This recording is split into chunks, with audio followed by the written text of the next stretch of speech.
Aloha! Hey, it's Julie Ziemelis, 365 Hawaii, and I'm with Real Broker, and I'm here today with Amber Haley with Real Broker, and she is our real estate partner, our 365 team, and we are playing a game today.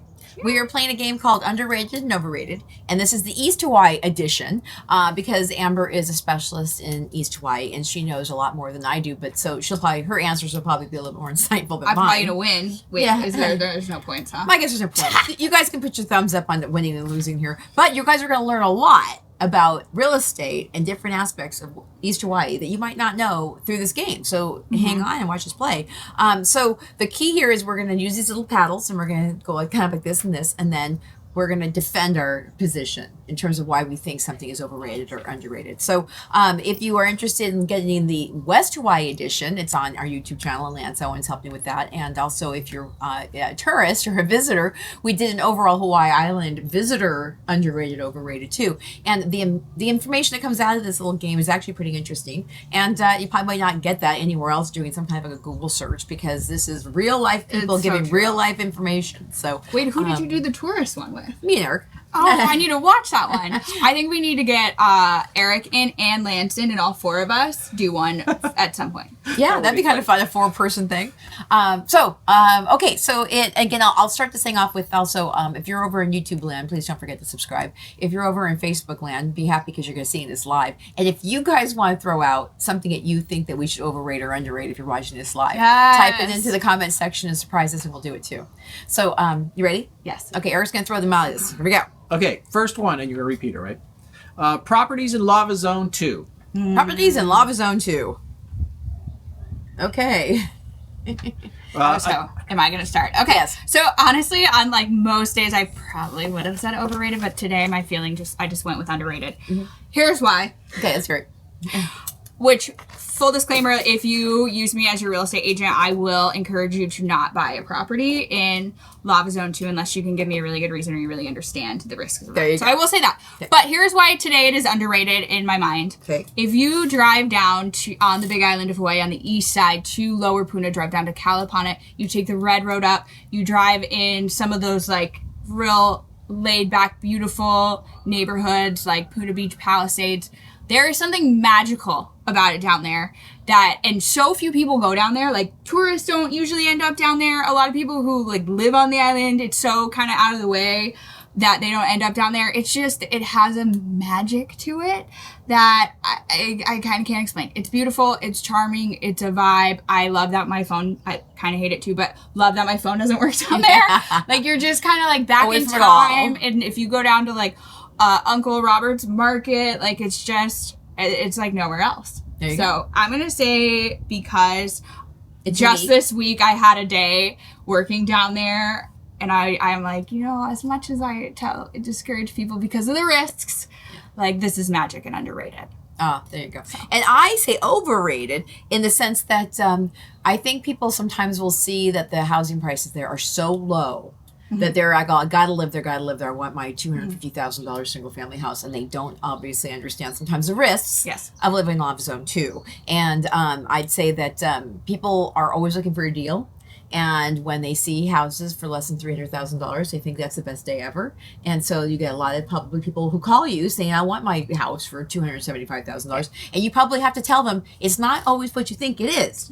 And so there you go. I always say about this island, if it seems too good to be true, it normally is. Yes. And that's sometimes what I think about Lava Zone 2. Okay, Eric, what's next? Okay, the next one is Downtown Hilo. Downtown Hilo. Oh, I meant to say, yeah. You can't cheat off mine. So I, as I was thinking about, some of the things I've been seeing there lately, I realized that a lot of people don't realize how special it is. So I had to say underrated. But you tell me why you think it's underrated. Well, it's underrated. Part of it's that it's not as touristy, and so a lot of people like don't really know, if they don't spend time on the east side. But I will tell you what, on a bright, sunny, beautiful Hilo day, like driving through downtown Hilo, it just like feels like really, really special. I just remember like one day I had down there when it was like we had a big swell come in, so you could actually surf on Hilo Bay too, and it was just like such a vibe down there, and we just have some really special events in Hilo, and some that are just very culturally significant to Hawaii. Yeah. And the people here, like Mary Monarch is in Hilo. Black and White Night's always really fun in Hilo when like the whole town comes out, and it's just like a special place. And I think that a lot of people don't spend time there or visit it, and that's fine. Please don't. But it's underrated. In that too, I'm trying to help the parking situation in Kona, where our paid parking is like, driving people away from the downtown area. That Hilo at this point, I think they only have a very small amount of paid parking. Oh yeah, and if you, I gotta be careful what I say.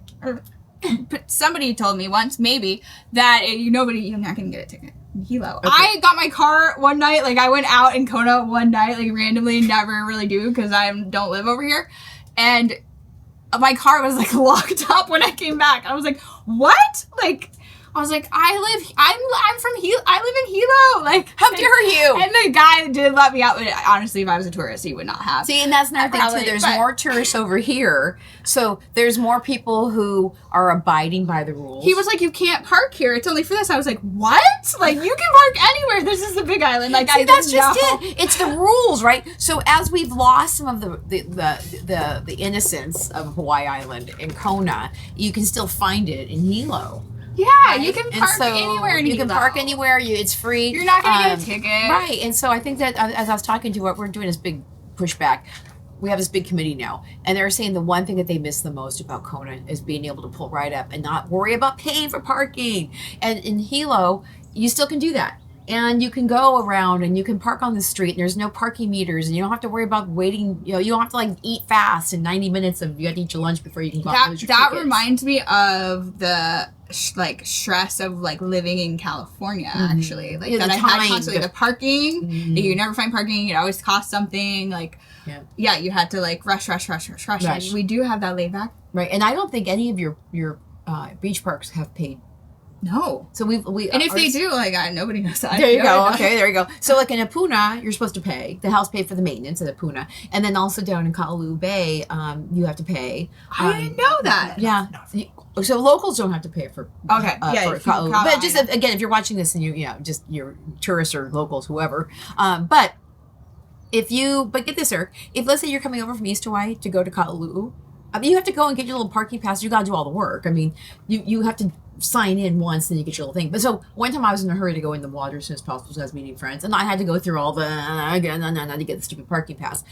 And that little agitation ends up following you through all the things you have to do when you have to deal with parking, where it is a free-for-all over in Hilo and most of East Hawaii in general, where you pull up to all these different beach parks and you park for as long as you want, or you park in front of a restaurant, you're set. So that's why I'm saying that, I'm not trying to dissuade people from going to West Hawaii at all, and I'm trying to fix this problem. But you don't know what you should be grateful for until you don't have it anymore. Mm-hmm. And there's some gratefulness of being able to do what the hell you want when you want to go shopping or if you want to eat and meet your friends. Yeah. So there you go. That's one thing. Okay, what else you got? East Side short-term rentals. East Side short-term rentals. Well, okay, I'm gonna say if there's not a lot of them, but you're probably out in the middle of a jungle or doing something kind of off-gridish. So you're gonna find them. Why I'm saying underrated is, I guess, because the people who usually would book over there really enjoy it over there because they want something different. Right. And they're usually getting, there's not very many of them, so they're usually getting, like a nice vacation house and just a totally different experience. And they usually are intentionally doing that. Yes. So for them, it's like, great. Yeah. Probably for the average tourist, I would maybe go with what you did. Okay. And also get this, though. I'll tell you one thing I like about this one is that I do have people who are trying to figure out how they want to live on the island, and they always want to go get a flavor of different parts of the island. And being able to actually rent a home in East Hawaii that's not in Hilo in a hotel is totally different when you're over getting a chance to see what a neighborhood feeling is like. And there are hosted rentals all over East Hawaii. And so if you want to see what it feels like to live in some of these neighborhoods, you probably can. And some unhosted. They're not many, but there are some. Yeah. So there you go. So okay. I'll start. Okay. Off-grid houses. Off-grid houses. Okay, this is because I'm lazy. Okay, go for underrated. Okay. There's over. I got over. We did. Okay, we got both. Okay. They're overrated because here's the thing. Everyone comes. I have a YouTube video about this. Everybody comes to Hawaii. I mean, they are cool. I was that person. I was like, I'm gonna make my house off grid. Uh-huh. Like, it's so romantic. I'm gonna have chickens and like off grid house and just sustainable living. Love it. But now that I'm a real estate agent over here and also a homeowner in East Hawaii, like, it's just like, it's a hassle. Your generator's like loud when something's wrong with your solar now, so you gotta run the generator, we don't have enough, and it's like, and you gotta haul it. It's a hassle for a lot of people. It is overrated because for a lot of people it's a romantic idea in their head, and the actuality of it is a lot of work, and a lot of people will regret, unless there is a certain breed of person that it's great for. But most people, it's an idea in their head that it's in actuality is not that. And I question whether some of those things are really that sustainable overall too. Yeah. So I don't know, overrated. Yeah, and I think that sometimes people, the ones I hear, they want to come to Hawaii Island and they don't want a bill. They don't want to have to pay for electricity. They don't want to pay for the water. They want to buy a cash house. They don't want to pay a mortgage. They want to get as simple as possible to keep their expenses as low as possible. And so they say off-grid housing is going to be the thing for me. But like you're saying, I think some people don't know what they're getting themselves into. They do not know. So it's like, I just, to me, and maybe, like you said, who's it good for? Maybe somebody who doesn't have to blow dry their hair. Run 14 different pieces of electronics, like Eric and I have all of our, our phones and our laptop and our computers and everything else. That watching your kilowatts is as bad as watching calories, right? Because you have to figure out where are you going to not pull from one time, because you have to worry about it pulling off from the other. And also, and again, you never know what's going to happen in this world, and having an opportunity to have as much energy, personally to me, is important. I know when my lights go off that I'm, then my refrigerator is a problem. And if I had a generator, I'd have to worry about getting gas for it all the time. And yeah, it's just, to me, it's a pain in the ass. Hassle. And there is a lot of things you could do to be like off-grid-ish and still be connected to the grid and have a lot, you can still have solar and battery backup. And also, there's a lot of places that water catchment is like, it's a thing. And a lot of houses have to have catchment. So you're already off grid on your water bill, right? And so that's something you're like, ish. But going full on. It might get easier over time. Like Starlink is great for, but yeah, overall, if I kind of suss out in a person when they tell me this, they tell me the tale of what they're looking for, of their off-grid tiny home or a container home, or they're going to just like build something real fast, okay, but maybe you don't. Too. Yeah. Maybe we look at other options too. And if one of the things by being off grid, just if you're thinking about buying a house with a cesspool, eventually the county is going to stop that and make you have to do a septic or be connected to sewer lateral or something. So even your plumbing and your toilet might be suspect in the future. Everything, I feel like the county's going in the direction of we're not going to be so Wild West. Right. I think. Yeah, it's coming. With our, like, everything. Do whatever the hell you want. Parking. No, okay. Wait. Okay. East Side Rain. East Side Rain. I hate the rain. What do you have? I like the rain sometimes, but there are times, and I will tell people this, because people who are relocating and have never lived on the east side, there will be times, it's maybe not every year, but you don't see the sun for 3 months. And that is, for me, hard. If you're from PNW, maybe that's like pretty great. Yeah, but maybe you moved away from PNW because you don't like that. Yes. Yeah. It's not every year. It's usually quite a mix. We get a lot more precipitation overall, generally speaking, on the east side. And when it's a lot for me. So you do need to like the rain to live on the east side. Yeah. And also, somebody put a question in our group. How much rain does Puna get? Or is Puna rainy or something like that? And a bunch of people started saying, well, it's tropical rainforest on an island. And you're going to get some rain. So there you go. But that's the reason I moved to West Hawaii. And people sometimes, especially East Hawaii, will come over here and say, oh my God, that hot desert hell that is Kona. Well, there's a butt for every seat on this plane. Mm-hmm. So I'd say that if you love rain, and there's lots of people who love to garden. They love the fact that you don't get hot, blazing sun. I like hot, blazing sun, and I do not garden. So I would say that it's for the people who love it, I'm sure it's fantastic. Okay. HPP neighborhood. HPP neighborhood. Just say it out too. Okay. I think that's some good stuff. Tell me what you think. Underrated, because I hear you will hear a lot of opinions. I remember the first time I came to the Big Island, I read a book about Big Island that kind of dissed HPP neighborhood. They made it sound like it was not a great place. And it's my favorite neighborhood to work in on the whole island. Yeah. Like, I've invested in real estate there. I think it's some of the last affordable Lava Zone 3 great real estate you can invest in this state. There is something for everybody. So there are, maybe homes that would be less desirable to you, some that are more desirable. There's newer homes, there's older homes, there's something for everybody. But I would say, just because of how I feel like people talk about it, I think it's way underrated. Yeah. And I was looking at, somebody had posted a picture of a new construction build in HPP for it was like $512. Yeah. Brand new house. For $512,000, and you're sitting on an acre of land, and you can do whatever you want to do with that land. You can grow, you can do whatever. And again, there's not so many. There's no CC&Rs too, There's which no a lot of CC&Rs. people who buy in East Hawaii tend to like that. Yeah, because in Kona, let's say if you want to run a business out of your house, and your neighbor says, "What the hell?" you can get in trouble for running a business out of your house in West Hawaii. But in East Hawaii, if you want to set up your own farmer's market in your yard, you can. And there's a lot more freedom in all of that. And also, I have a couple friends that live there, and they've all made friends with one another. Yeah. There's a level of community there that's happening as well. And so I think it's pretty cool. And maybe, again, you don't get a chance to walk to a white sand beach, but my friends all walk to the cliff.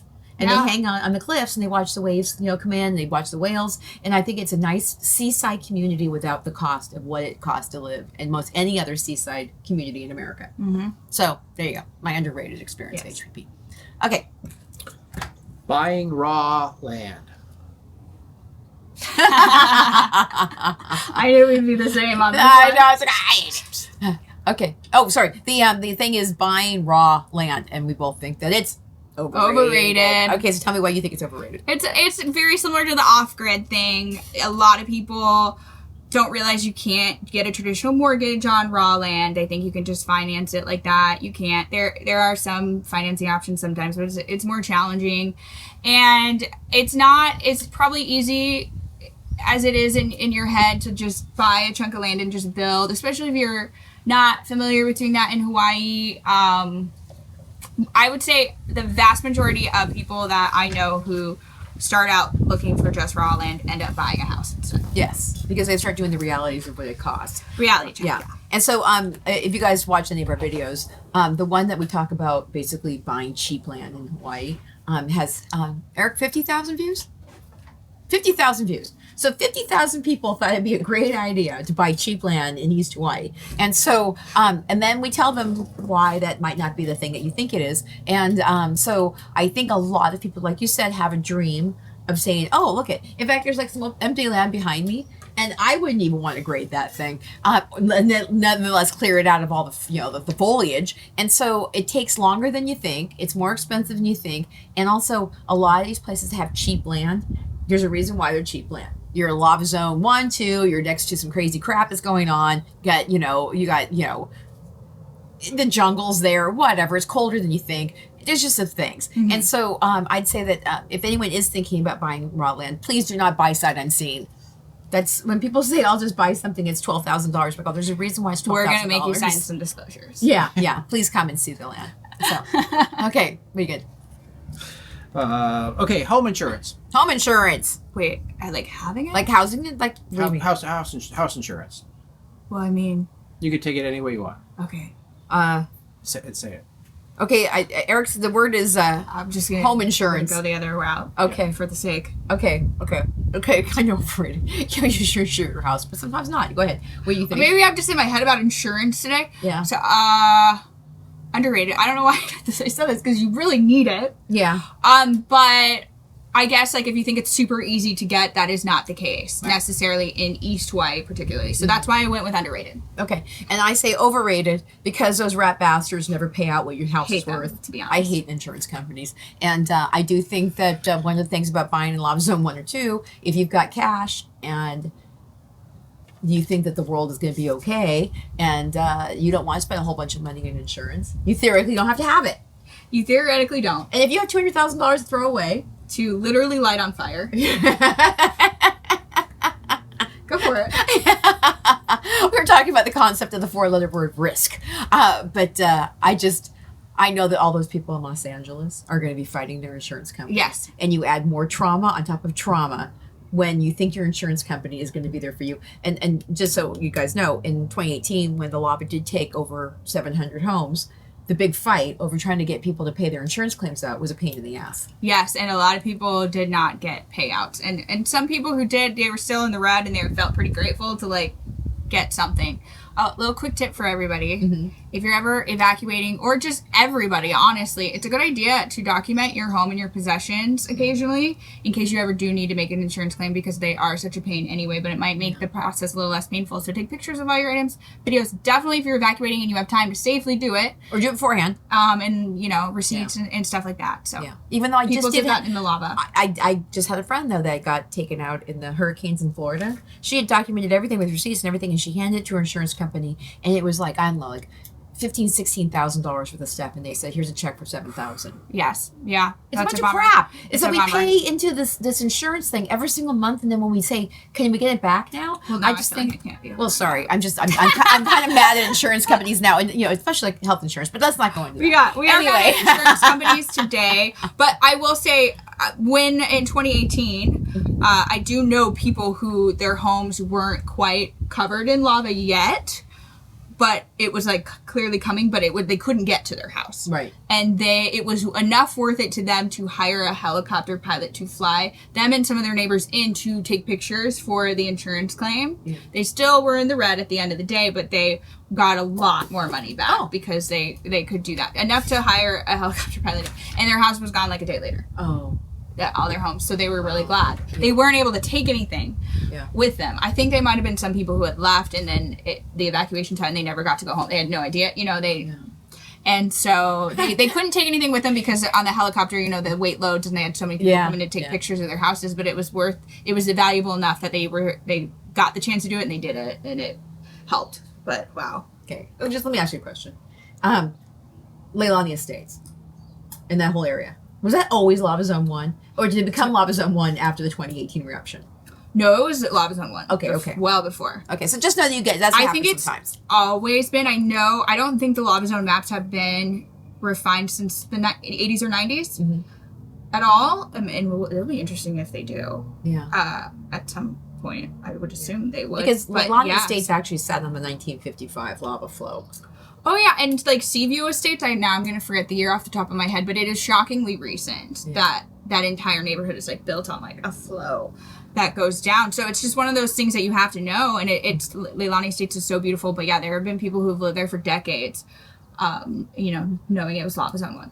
Yeah, there we go. Okay. Coqui Frogs.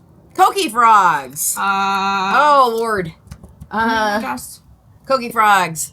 What are you going to say? Okay, I'll take the other side on this one. Okay, what do you think? underrated. You know, a lot of people think they're a nuance. There are some people who cannot Nuisance. Nuisance? Yes. Ooh, thank you.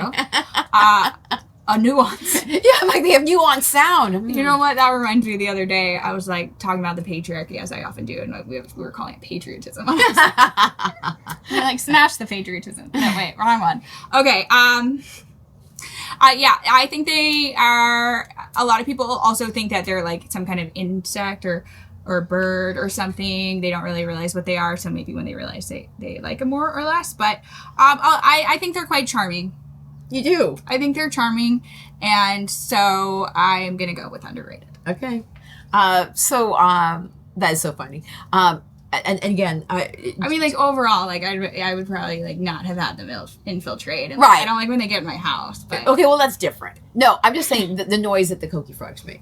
yeah, I think it's like kind of charming. See, that's just it. That's when I'm like, oh, okay. But so when people they're say, on like my window, like I'm not. yeah, when they're It's not. It's less charming. in your house. Yeah. But I did say to my friend who lived in South Kona, and the Coqui Frogs were going absolutely insane with their noise, and I'm like, oh my God, how could anybody even live through that? And she's kind of like this, what?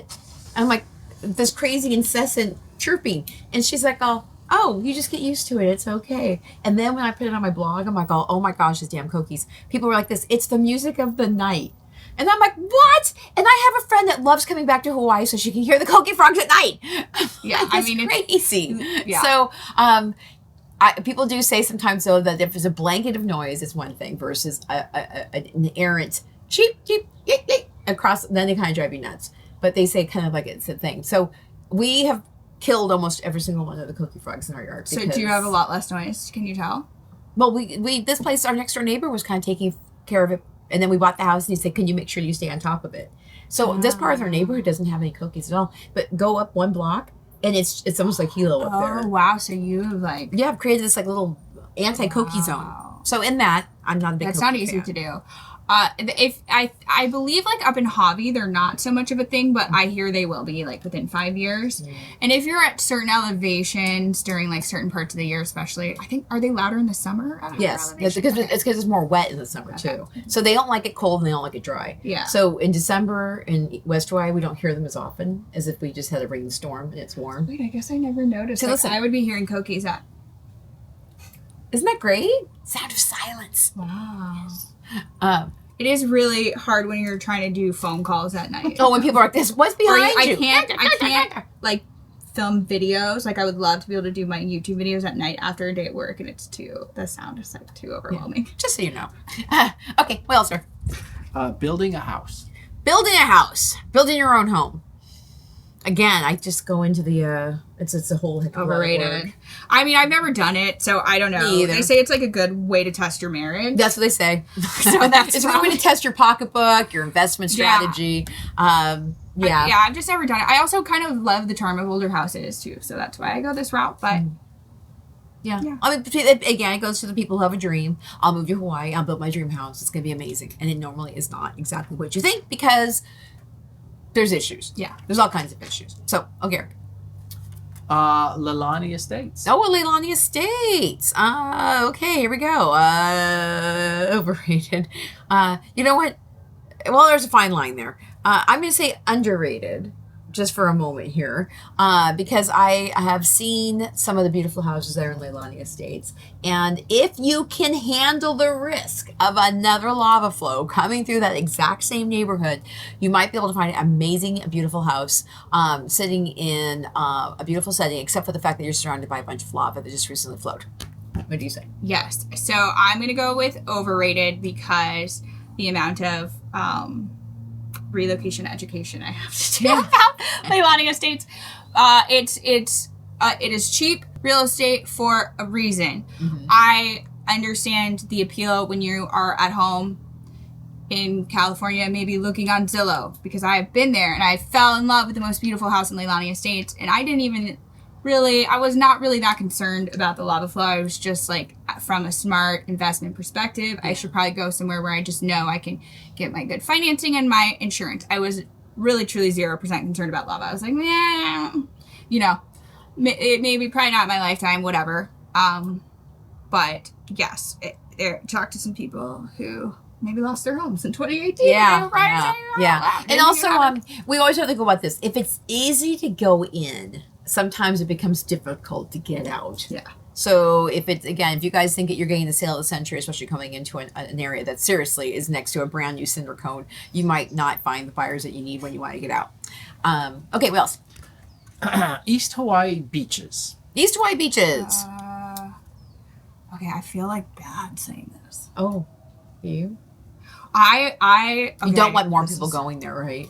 Yeah, we'll say that's why I'm saying it. I do like a West Hawaii beach more, but we do have some great beach parks. So, but yeah, to me, and maybe it's just like if I'm thinking of who's watching this right now, probably when they're thinking of a Hawaii beach, if they showed up at a beach park in Hilo, it's probably just different than what they're thinking. So for that reason, like overrated. Also, I just like love Kua Bay. Yeah. You know, if you're looking for a white sand beach, you're not going to find that in East Hawaii. However, I will say that I bitched about the East Hawaii beaches to some of my friends, and one of them said, "You don't even know.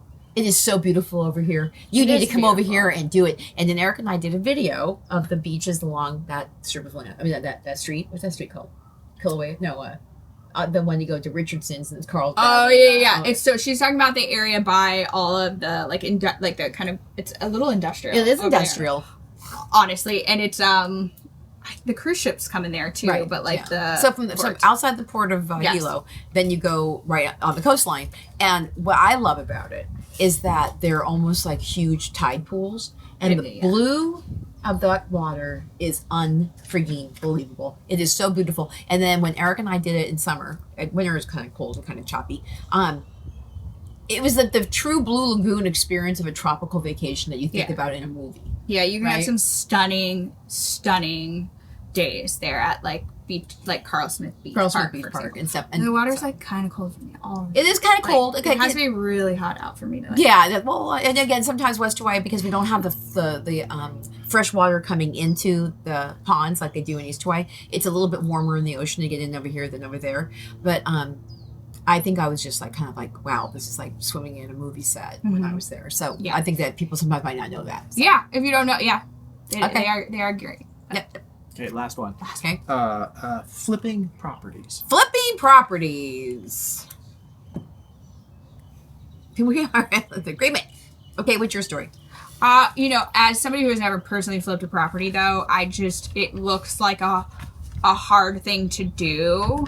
I see sometimes it done poorly, which seems to be a way that they could, try and make a bigger profit. Mm-hmm. It's hard. It's a hard thing to do. It's a hard thing to like time. I think as a person who's like trying to make an income doing that, and I think I have had clients buy flipped properties that they have really, really liked, but I don't see it in East Hawaii like done too well most of the time. And I think if you're trying to buy a property to flip like that, you're gonna probably run into headaches. Yep. In fact, there was a couple in Oahu that held a television show, and it was about flipping properties, Yes. properties, and then they got in trouble with the state because they didn't get the proper permits. Yes, Because the permits take a long time, Mhm. and you can't be in a TV show and try and do this when it takes a long time. So the thing is that if you guys, I don't know if you guys ever thought about this, but you buy a property and you're immediately starting to pay, then you're waiting for permits. Or Time you're is waiting, money. Yeah, you're burning, and that is sucking the money out you're going to get from trying to finally sell the property. And also, right now with the housing market being soft, not a good time to flip, Yeah, right? And you can't always sometimes time the housing market. you don't know. Like it could change. Yep, and then all of a Yeah. sudden you're sitting on something. And so, in fact,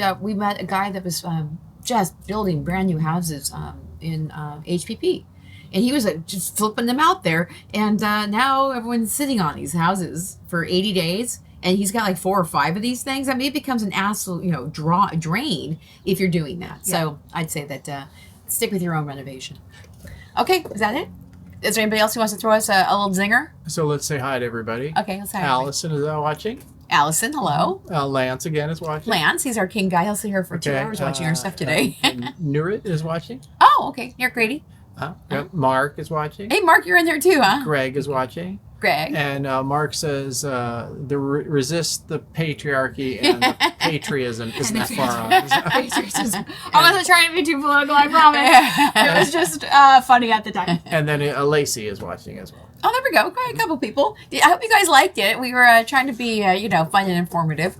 We're trying to spice it up in 2025. So, if you have any ideas about how we could be more fun, Eric found this little underrated, overrated on the internet. We're going to try and be spicy and saucy. As I like it. I think we need to do a mass one. Okay, maybe some we point. do an overall. Okay, you guys.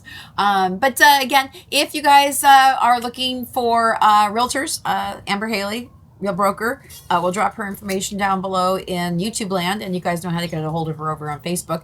And also, if you guys want to learn more about the housing market on the Big Island in general, we do a monthly Zoom call. Ours coming up on the 3rd Thursday, and we're doing it one this month. And if you'd like to get on and be able to get a chance to ask people direct questions that you might have about anything in Hawaii, how to move here, neighborhoods, trends, anything with real estate related stuff, we'll be there to answer it. And 5 experts will be weighing in.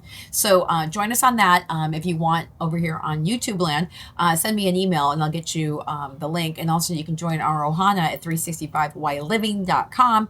And once you join the Ohana, you get into my newsletter list and then you get notified. And you get all these little videos sent directly to your inbox. So do that. And if you guys, again, love this, please subscribe to our YouTube channel. And don't forget to ring the notification bell, as Eric likes to say.